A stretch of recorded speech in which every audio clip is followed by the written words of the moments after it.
Hello, everybody. Welcome to your second week of Health Economics lectures. I am once more your instructor, Liam Puckneys, and today we are going to be covering an introduction to insurance. So this is going to basically, why might somebody want insurance? How do economists think about insurance from a theoretical standpoint? We will get into, so we're going to cover the basics of insurance here.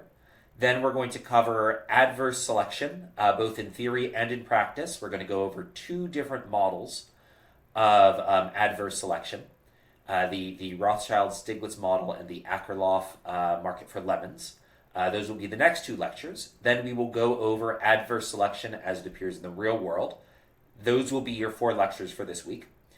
And then the week after that, we're going to go over moral hazard, and then as well as new other interesting features of health insurance markets, especially in the U.S.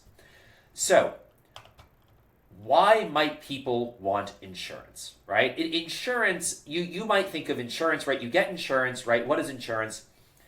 Insurance is an asset, right? It is a financial asset that you hold that gives you money if something bad happens to you, right? So car insurance is what car insurance is, right? So if I buy car insurance, I go to Geico, right? And I give them, $130 a month. And in exchange, they, if I get in an accident or my car is damaged in some way, they'll pay for the costs of the damage to the car, right?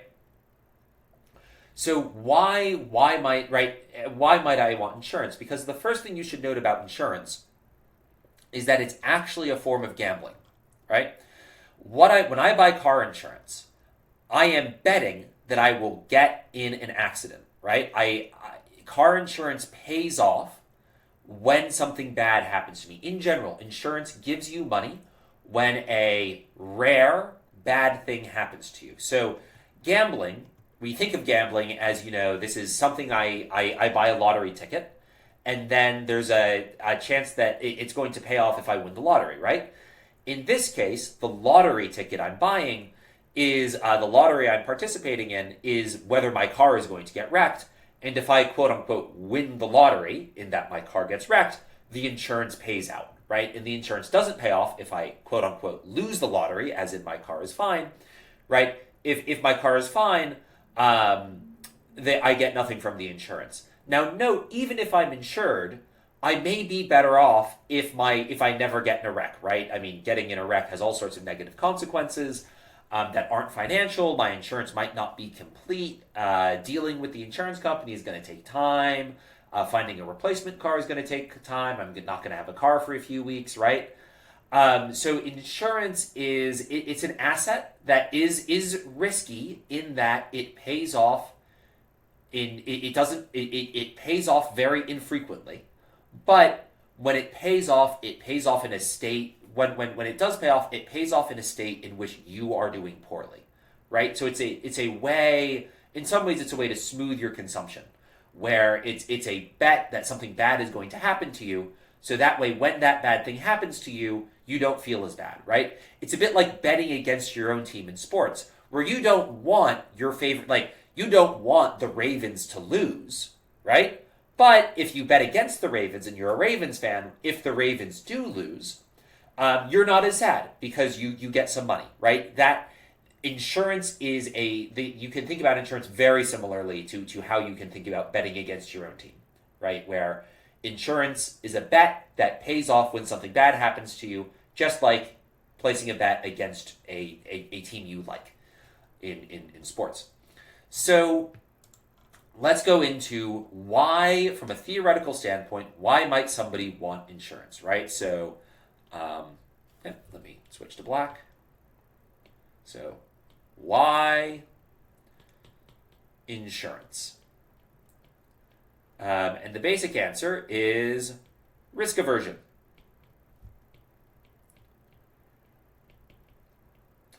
So, as a brief review of econ of your intermediate micro class, we think of we're going to think of my utility in a given period, right? Utility is sort of my general payoff as U of I, where I is my income, right? So I equals income, U equals utility function.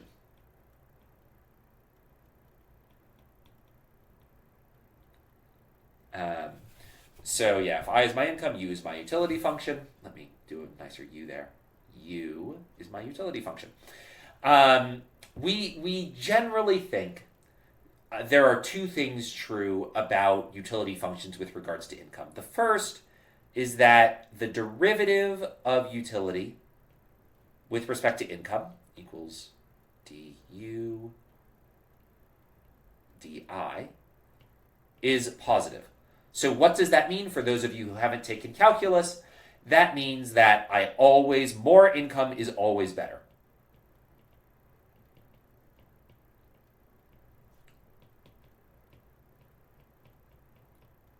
Right? I always want more income. I'm never satisfied, and I can always be richer. Right? At the same time, and this is less universal, but is still generally right. So almost everybody would prefer more income to less. Right? It's very rare you come across someone who prefers more income to less. The second property is not as universal, but is still very common, which is that U double prime, that's the second derivative of income, is going to be less than zero, right? So what does that mean? It means that I benefit more from my first dollar of income than I do from my $100th of income, right? So this means we have decreasing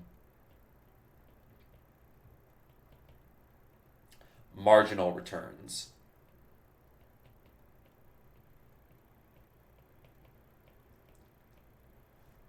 To income, right? So one way to think about this is my first. Let's say I have a monthly income of 100, and I have a monthly income, and it goes from I have $100 in monthly income, right? That's not a lot, right? That's very little.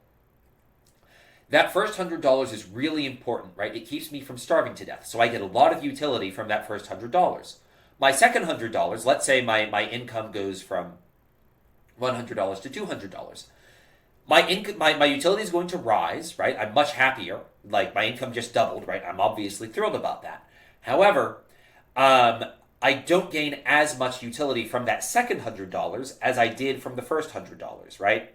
And the reason for that is my first $100 was keeping me from starving to death, right? So I huge returns to utility, right? From avoiding starving to death. My second $100, right? So I'm buying more food. I'm buying better food. I may be avoiding malnutrition. I may now, be able to find a kind of terrible place to live, right? I may be able to afford some clothing. Maybe, right? $200 a month is not very much. But I'm no longer, right? My life improves a lot when I go from $100 to $200 a month, but not as much as it did when I went from $0 a month, where I was dead, to $100 a month, where I was merely malnourished. So the idea is that the people value if you're at very low income, you value increases of income more than you value them when you're very high income, right? So how would we draw this in a graph, right? So what does a utility function that has the properties that u prime of I is greater than 0 and u double prime of I is less than 0, what does that look like? As a reminder, this is I get more utility the higher my income is, but my marginal return, right? Each dollar increases my utility less the more money I have.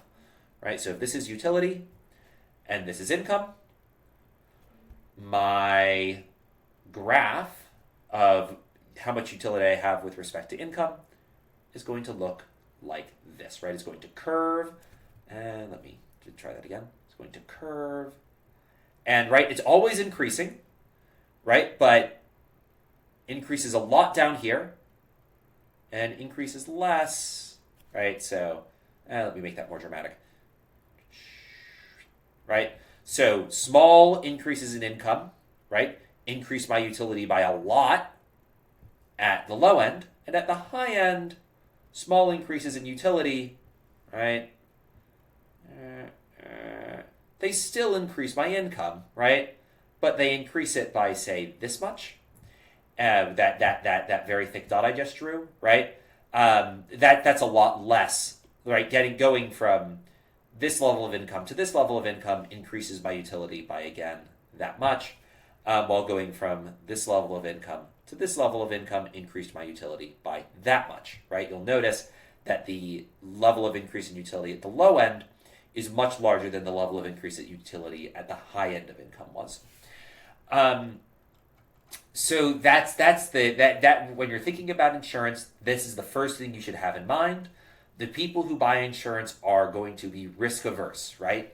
They prefer having more income to less income, but income is worth more to them. A dollar is worth more to you when you're very poor than it is when you're very rich, right?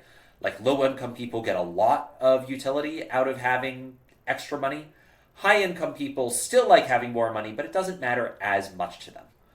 Next up, let's talk about uncertainty, right? So let's talk about uncertainty. Let's say the odds of being sick are P, right? Probability of sickness, right? So this is the probability I get sick, right? 0 is less than P is less than 1, right? So I'm not guaranteed to get sick, but I'm also not guaranteed to stay healthy, right? Then the odds of being healthy are 1 minus P. Odds of being healthy, right? And let's say if you get sick, right, you may miss out on work income, you're going to have medical bills, right? So we have IS, which is income if sick, and IH, which is income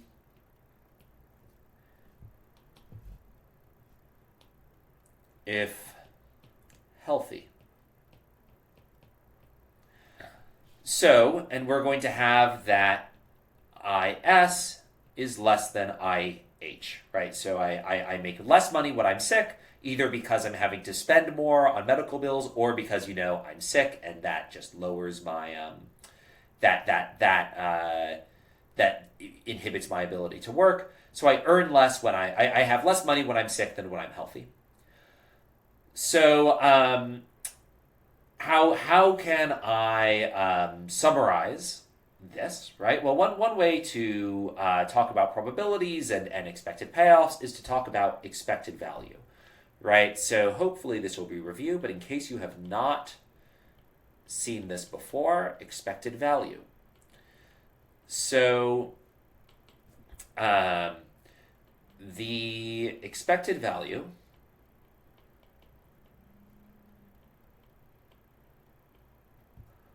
of a random variable, which is a random variable, by the way, is just something that's random, right? So it can be your income, right, where it's your income, which shifts depending on whether or not you're sick. It could also be your health status, right? That's also somewhat random, right, where whether you get sick or not, there's some amount of luck there. Of a random variable x, denoted EX, right? So expected value of x, we write EX.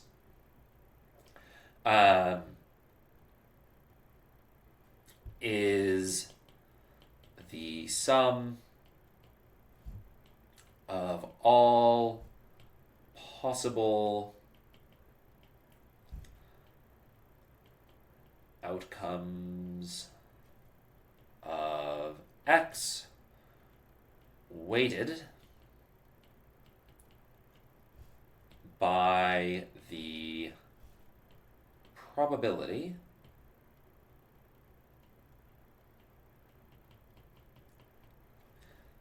that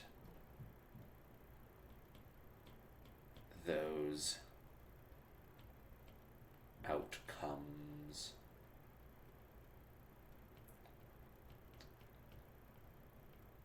occur. Right? So if the outcomes are, so if we have x can be x1, x2, x3, so let's say, that's not quite the right symbol. So let's say x can be one of x1, x2, x3, dot, dot, dot, dot, dot, all the way up to xn.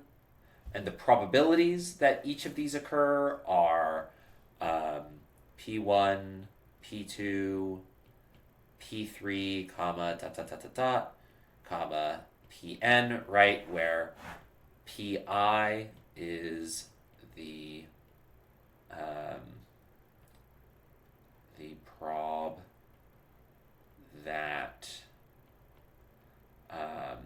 x equals xi. Then we have that ex is equal to p1 x1 plus p2 x2 plus da da da plus pn xn, which we can write in some notation as I equals 1 to n pi xi. So note the expected value of x is also called the mean of x, right? So expected value and mean are the same thing, right? Which is important to know. So back to our case where we have sickness and health, right? What's the expected value of my income given that there's a p% chance I get sick, or the p odds I get sick? It's going to be p times my income when I'm sick plus 1 minus p, that's the odds I don't get sick, times my income when I'm healthy, right? So that's the expected value of my income given that I'm unsure whether I'll get sick or not.